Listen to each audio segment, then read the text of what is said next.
এই জঙ্গলের ভিতরে এত সুন্দর বাচ্চা, আমি যদি এখন এই বাচ্চাটাকে এখানে রেখে যাই, এটা তো শিয়াল কুকুরে ছিঁড়ে খাবে।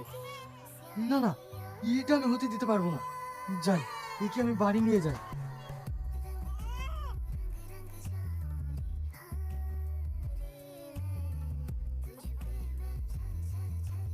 আব্বা, তোমার কোলে বাচ্চা?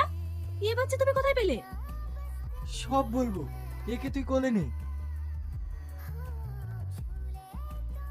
আব্বা, একে আমরা মানুষ করবো কি করে? তুই ঠিকই বলেছিস রে মা।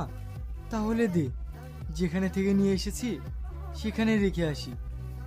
কিছুই হবে না, ও হয়তো শিয়াল কুকুরে ছিঁড়ে ছিঁড়ে খাবে। না আব্বা, তা আমি কোনোদিনই হতে দেবো না। তাহলে কি করবি তুই? ওকে আমি মানুষ করব। তুই পারবি রে মা? হ্যাঁ